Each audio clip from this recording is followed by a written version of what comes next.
राधे राधे महाराज जी। महाराज जी, आपके प्रवचनों में सुना कि सिर्फ नाम जप से कल्याण हो जाता है। अगर नाम जप ना हो रहा हो तो क्या दान से भी कल्याण हो सकता है? नहीं, दान एक पुण्य क्रिया है। शुभ और अशुभ दो प्रकार के कर्म है। दान एक शुभ कर्म है जिसका फल सांसारिक सुख है। बहुत उच्च कोटि का दान हुआ तो स्वर्ग का सुख है, लेकिन भगवत प्राप्ति थोड़ी करा सकता है। भगवत प्राप्ति तो भजन से होगी। बारी मथे घृत होए बरु, सिकताते बरु तेल, और बिनु हरि भजन न भवतरी, या सिद्धांत अपेल। यह अटल सिद्धांत है। जब तक नाम जप नहीं करोगे तब तक संसार से मुक्त नहीं हो सकते। तुम यज्ञ करो, दान करो, पुण्य करो, ये जो करोगे इसका तुम्हें फल मिलेगा, लेकिन भगवत प्राप्ति थोड़ी होगी। भगवत प्राप्ति भजन से होती है। महाराज जी, अभी आपने एक प्रश्न के उत्तर में अभी थोड़ी देर पहले कहा था कि उसने दान किया तो उसकी बुद्धि शुद्ध हो गई। संतों बुद्धि शुद्ध का मतलब भगवत प्राप्ति थोड़ी हो गई। अब जो काम भाव से देख रहा था सीता सहचरी को, तो उसकी बुद्धि शुद्ध हो गई, वो मात्र भाव से देखने लगा, लेकिन भगवत प्राप्ति की थोड़ी बात हो गई। तो क्या महाराज जी उससे उसको संतों का संग और उसके आगे की अब संतों का संग करके भजन करेगा तो भगवत प्राप्ति हो जाएगी। मतलब सोपान बन सकता है। प्रथम भगति संतन कर संगा, इसीलिए कहा है प्रथम भगति संतन कर संगा, दूसर ममरत कथा प्रसंगा। भगवान के चरणों के जो प्रेमी संत जन हैं उनका संग करना प्रथम सोपान है। हमारी बुद्धि शुद्ध होती है, फिर आगे जब हम बढ़ते चले जाते हैं तो भगवान के भजन में रति हो जाती है और हमारा कल्याण हो जाता है। जैसे इन्होंने लिखा है दान से कल्याण, तो यात्रा के अंतर्गत में अगर ऐसा करेंगे तो संत संग होगा या बुद्धि? जैसे आपने बहुत सुकृत किए तो लिखा है पुण्य पुंज बिन मिले ही न संता। तो उसका सोपान आप बहुत अच्छा पुण्य किए तो आपको संतों का संग मिलेगा, सत्संग से भजन में रुचि होगी और भजन से कल्याण। अच्छा, यात्रा ये? भजन से परम कल्याण होगा। अगर दान पुण्य से होता तो बड़े बड़े धनी लोग ना दान करके भगवान को खरीद लेते, भगवान के धाम में भी पास बनवा लेते। नहीं, वो तो है नहीं। उसमें तो सर्वस्व त्याग कर भगवान से भजन करना, अंदर से अकिंचन होकर भगवान का भजन करना, तब भगवत प्राप्ति होती है। प्रज्ञा जी यूएसए से।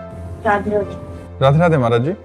महाराज जी, मैं प्रिया लाल की हूँ और गुरुदेव भगवान आपकी और इष्ट की कृपा से इसी जन्म में मुझे भगवान की प्राप्ति होगी। क्या मुझसे निकुंज में अगर कोई ऐसी गलती हो जाए जिसके कारण? नहीं, वहाँ गलती ही नहीं होती, गलती ही नहीं होती। वहाँ ऐसा जो स्वरूप मिलता है उसमें गलती के चांस नहीं होते। चांस ही नहीं है, चांस ही नहीं है।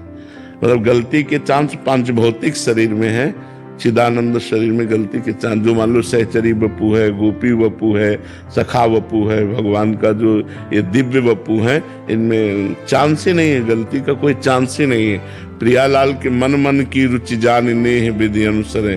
जो प्रियालाल के मन में चलता है वही सहचरी के मन में चलता है। वो मन की रुचि देख करके सेवा करती तो गलती का कोई सवाल ही नहीं होता। अंशुल जी। राधे राधे महाराज जी। महाराज जी, आपने मेरा हाथ ठीक उस समय पकड़ा जब मुझे शरीर का हर संबंधी दुख और धोखा दे रहा था। आपने अपनी इस लीला से मुझे सत्य का मार्ग दिखाया प्रवचन के माध्यम से। महाराज जी, अब प्रश्न यह है कि गुरुदेव भगवान गृहस्थ में रहते हुए वैराग्य जैसा जीवन और भरोसा संभव है क्या? क्यों नहीं संभव है। कितने भक्तमाल में देखो, कितने ऐसे भक्त हैं जो गृहस्थ हैं और भगवान से दृढ़ संबंध रखते हैं। भाई, हम लोगों ने भजन को एक कुछ अलग मान रखा है। अब एक आदमी किसान है, फावड़ा चला रहा है, राम राम राम, हर फावड़े में राम राम कह रहा है, धर्म से कमा रहा है, आए हुए अतिथि संतों का भोजन, वो भगवत प्राप्त हो जाएगा। आए हुए अतिथि संतों का भोजन पान और करा रहा है, किसानी कर रहा है, भगवान का नाम जब, वो कभी माला लेके नहीं बैठता, कभी आरती नहीं कर, वो भगवत प्राप्त हो जाएगा। आप नौकरी जा रहे हैं, जाते समय नाम जप कर रहे हैं, 8 घंटे नौकरी कर रहे हैं, बीच बीच में नाम जप कर रहे हैं, 8 घंटे को कृष्णार्पणम मस्तु कर दिया, घर आए, अपने परिवार से सबसे मिले, हंसे बोले, जिससे जैसा धर्म है वैसा व्यवहार किया, खाया पिया, एकांत हो गए, भगवान का चिंतन कर रहे हैं, धर्म पूर्वक विषय भोग रहे, वो भगवान को प्राप्त हो जाएगा। हमने भगवत प्राप्ति कोई ऐसा कठिन समझ रखा है, भजन को ऐसा समझ, तो कहते फिर आप लोग, ये हमारे भाग्य में लिखा है कि विरक्त भाव से चलो और हजारों को तारने का ज्ञान प्राप्त करके हजारों को समझाओ। ये हम लोगों को अलग ट्रेनिंग दी गई, अलग मार्ग बनाया गया। नहीं, भगवत प्राप्ति के लिए सहज मार्ग है। नाथ सकल संपदा तुम्हारी, मैं सेवक समेत सुख नारी। गृहस्थी में रहकर भगवान का चिंतन करते हुए अपने गृह कार्य करो, परिवार को भगवान की सेवा का स्वरूप समझो। भगवान ने 8-10 लोग जो हमें परिवार में दिए, सेवा सबकी मनोकामनाएं पूर्ण करते हुए, राजी खुशी से भजन करते हुए, जो विपत्ति दुख आवे सहते हुए भगवान को प्राप्त हो गया वो।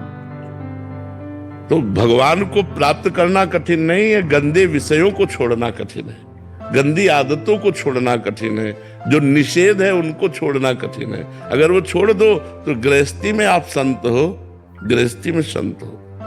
संत का मतलब केवल वेश से नहीं होता, उद्देश्य से होता है, लक्षणों से होता है। अगर आप में लक्षण श्रेष्ठ हैं तो आप संत हो। तो ये भगवत मार्ग में चलो तो भगवान कृपा करेंगे।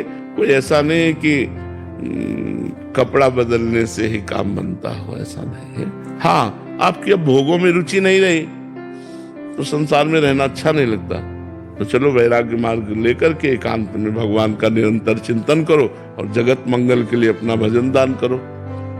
करना पड़ेगा जगत मंगल, बिना यहाँ जगत मंगल किए नहीं जा सकते यहाँ से।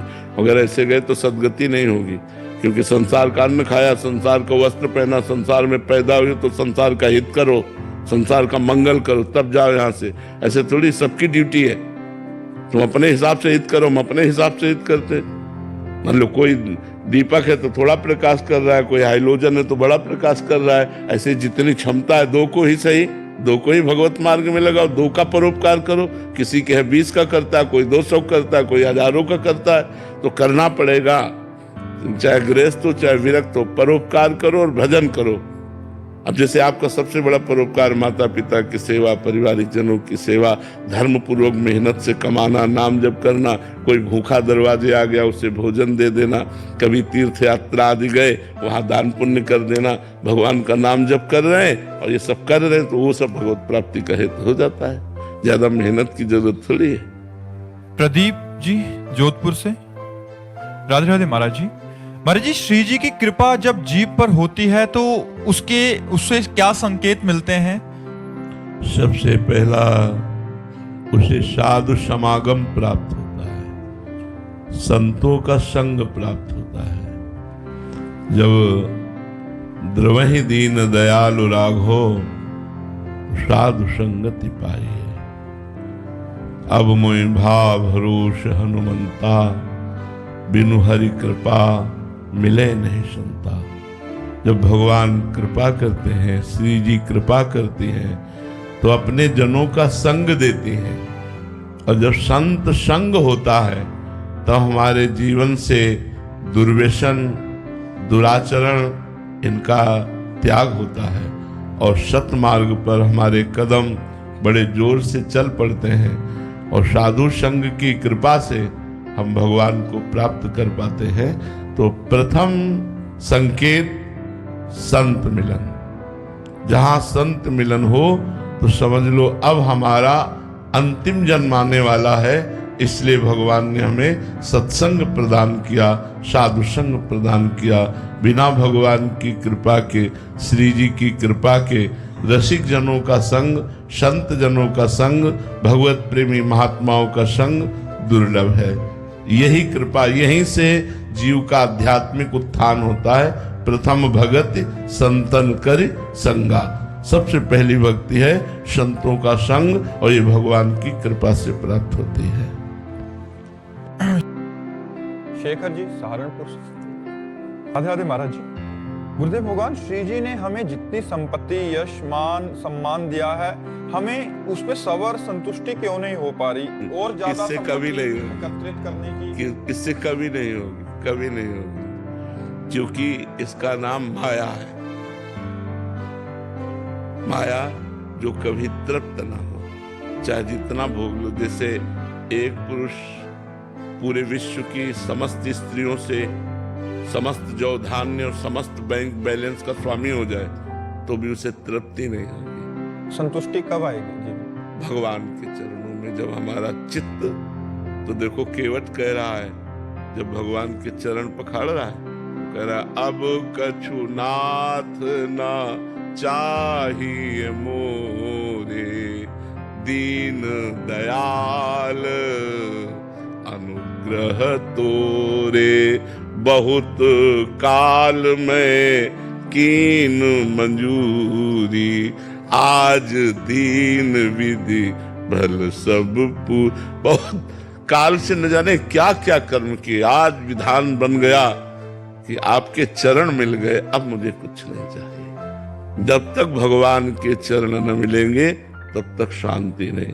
देखो हम कई बार कहते हैं कि अगर एक अप्सरा उतर आवे स्वर्ग की तो ऋषि मुनियों के मन चंचल हो जाते हैं। जिन्होंने अपने मन को अधीन कर लिया है उनके मन चंचल हो जाते हैं। उनका स्वामी है देवराज इंद्र, स्वामी है समस्त अप्सराओं का, लेकिन उसका मन अप्सराओं से भी अतृप्त रहा और गौतम ऋषि की पत्नी अहिल्या से गलत आचरण किया जाके। इससे क्या समझ में आता है कि कभी भूख की पूर्ति भोगों की हो ही नहीं सकती, चाहे जहां चाहे जो। अगर तृप्ति हुई है तो भगवान के चरणों का आश्रय लेने से हुई। भगवान नाम जप करते करते तो हृदय से आ जाता है अब कछु नाथ हो जाए। नहीं, ये सब झूठा है, ये सब झूठा है। देखो आप लोग तो गृहस्थ में हैं, हर भोग भोगे हुए हैं। क्या आपका मन उन भोगों के लिए लालायित नहीं है? क्या मन ऐसा कहता कि बस अब तृप्त हो गया? नहीं, फिर वही नई चाह, फिर वही नए ढंग से भोगने की चाह, फिर नए शरीर को भोगने की चाह, नए भोगों को भोगने। और ये आज से थोड़ी चल रही, जब से सृष्टि हुई तब से हमारी चल रही, तो आज तक पूर्ति नहीं हुई, इस जन्म में भी पूर्ति नहीं होगी। इसलिए सावधान हो जाओ, गलत आचरणों को छोड़ो और धर्म पूर्वक विषय भोगो और नाम जप करो। धर्म पूर्वक चलोगे तो विषयों से वैराग्य हो जाएगा, और अधर्मिक विषय भोगोगे तो उसमें राग हो जाएगा और दुर्गति हो जाएगी। जैसे आप एक नियम ले लो कि हम अपने धर्म की कमाई से ही उदर पोषण करेंगे, अपनी पत्नी से ही केवल अनुराग रखेंगे, कभी कोई पाप नहीं करेंगे, तो आपका मन भगवान की तरफ चलने लगेगा, भोगों से हटने लगेगा। और जब आप इधर उधर दृष्टि डाल के गलत आचरण, तो मन आपको फंसा देगा। अधर्माचरण पापाचरण ये मन को फंसाने के लिए है। मन फंसा जहां भोगों में तो दुर्गति हमारी पक्की, और मन भगवान में फंसा सदगति हमारी पक्की। मनुष्य जन्म मिला है मन को भगवान में फंसाने के लिए। भोगों में तो बहुत योनियां हो गई, बहुत जन्म हो गए, तो तृप्ति कभी हो ही नहीं सकती, चाहे जितना हो। तृप्ति तो तभी हो सकती जब भगवान के चरण मिले, भगवान का नाम जप करो। तो जैसे केवट नहीं, अति आनंद उमगी अनुरागा, आनंद ही नहीं अति आनंद, आंसू बह रहे, बस कर तृप्त हो गया, अब कुछ नहीं चाहिए, तृप्त हो गया। ये भगवान से मिलने पर होगा, तो इस संसार के मिलने से नहीं हो सकता।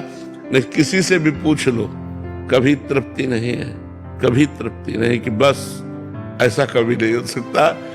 आपकी मांग 1 लाख रुपया है तो उनकी 1 अरब रुपए की मांग है, उनकी 1 खरब रुपए की मांग है, वो बड़े भिखारी हैं। तो ये चाह कभी पूर्ति हो ही नहीं सकती, ये भगवान से जुड़कर ही पूर्ण हो सकती है। समझ पा रहे हैं आप?